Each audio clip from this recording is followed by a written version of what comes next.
It is disturbing and disheartening to observe from time to time the casual manner in which some of us in leadership positions practice the containment measures. As leaders, it is of crucial importance that we walk the talk. We must lead by example. It does not help if we continue to appeal to our people to wear masks in public places. Yet some of us as leaders do not do the same. And I want to appeal to all of us who are leaders and people that the citizens of this country look up to, that we must lead by example and work with the people in order for us to achieve the intended objective of being able to deal with this pandemic.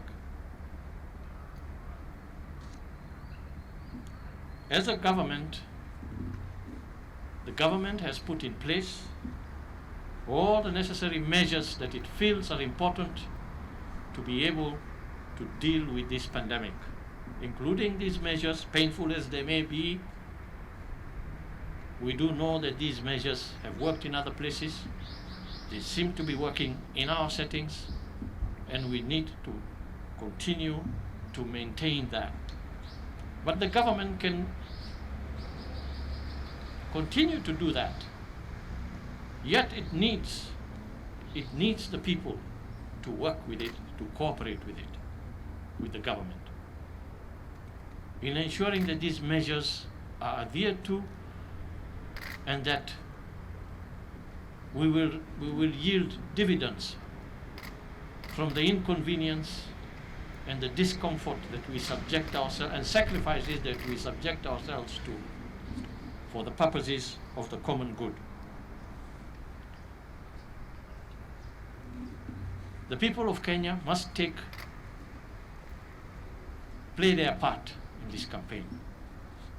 And their part is to cooperate and take responsibility also. Take responsibility, because we must be our brother's keepers. We must conduct ourselves, each and every one of us as Kenyans must conduct ourselves in a manner that we assume we are infected. Given that this disease has a large number of persons who may be carrying the virus but are unaware of it, the so-called asymptomatic people with who are asymptomatic for the disease. We need, therefore, to conduct ourselves as though we are carriers of this virus. And to do that, we need to, one, protect ourselves, and we also need to protect others. Hence all of these measures of social distancing, physical distancing, wearing your mask. The intention there is that everybody is protected. Even if you have done a COVID test and are negative, maybe 2 days ago, you may never know 2 days later whether you have contracted the disease, especially if you are asymptomatic. You may never know. So the point that I think we're trying to take forward here is that as much as the government continues to communicate to Kenyans on the importance of adhering to these measures, fellow Kenyans, please also take the responsibility of taking up these measures very seriously and doing whatever is necessary to protect yourself and protect others. Turning to our COVID-19 situation, we have today tested 2,959 samples. Out of this, 143 have tested positive, which brings the total caseload of confirmed cases in the country to 1,888. and the level of testing that we have conducted so far is 76,962 tests. All the 143 cases being reported today are Kenyans, of which 110 are males and 33 are females, with the age range from 1 month to 88 years. The distribution of the new cases by county is as follows. Nairobi County has 86 cases, Mombasa County 25, Uasin Gishu 11 cases, Kiambu 6, Busia 3, Kwale 3 cases, all from Sambweni, Migori 3 cases, all from Kuria West, Kajiado 1 case from Kajiado North, Kisii 1 case from Bobasi, Garissa 1 case from Lagdera, Isiolo 1 case from Merti, Kericho 1 case from Ainamoi, and Makueni 1 case from Kibwezi West. Kericho becomes the latest county to record a case, bringing the tally of counties affected so far to 33. By the distribution of cases by sub-counties, let's start with Nairobi. In Nairobi, Makadara has 45, Kibra 21, Embakasi South 6, Kasarani 5, Ruaraka 3, Westlands 2, Embakasi West 2, Langata 1, and Starehe 1. If we look at Mombasa, the 25 cases are from Likoni 11, Mvita 9, Jomvu 2, Nyali 2, and Changamwe 1. In Uasin Gishu, all the 11 cases recorded there are from truck drivers from Tarbo. The cases in Kiambu are from Kabete 3, 1 each from Juja, Ruiru, and Kiamba.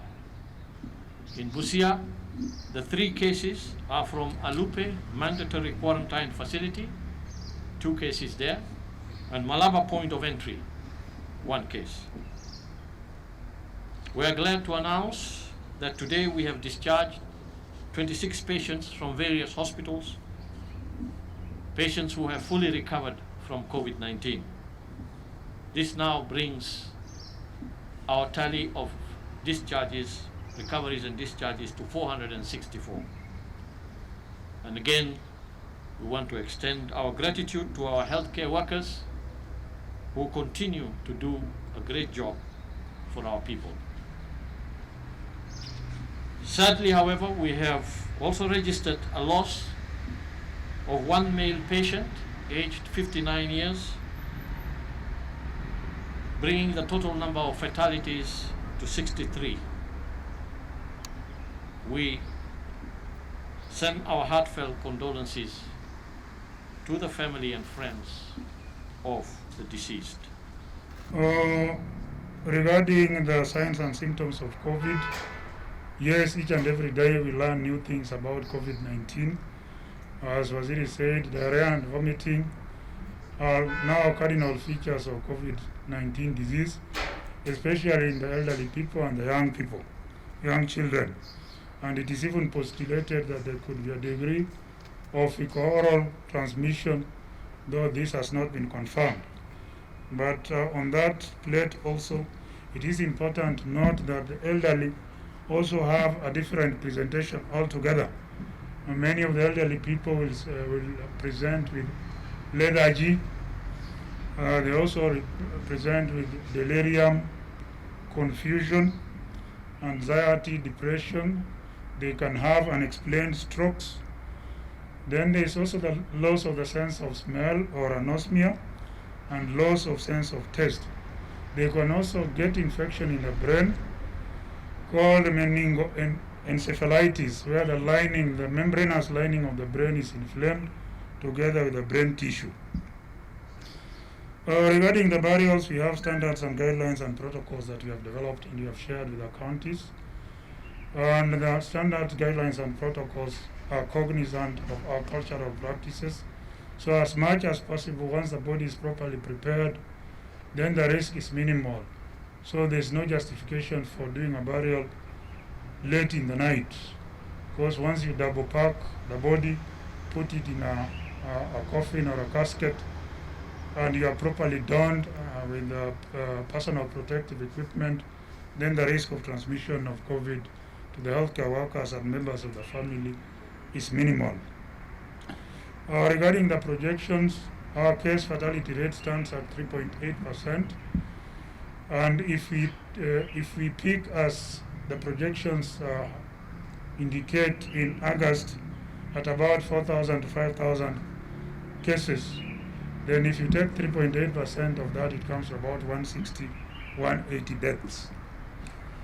Regarding mental health, yes, mental health challenges are very, very apparent during COVID-19 pandemic because of isolation and social distancing, meaning that we don't get into close contact with our families and friends, and therefore there's that loss of the support that is a hallmark of African culture and behavior. What we are doing is that we have developed again standard protocols and guidelines that we have shared with our counties, and we have also brought on board the community health volunteers who are our primary soldiers at the community level to be able to support individuals at the community level. Remember, the community health volunteers are appointed by the members of the community because they know they belong to that particular community. So for this particular case, I would really be interested in knowing where this matter was reported so that we can quickly get into contact with the relevant sub-county health management team to get to see how this family can be supported. Thank you.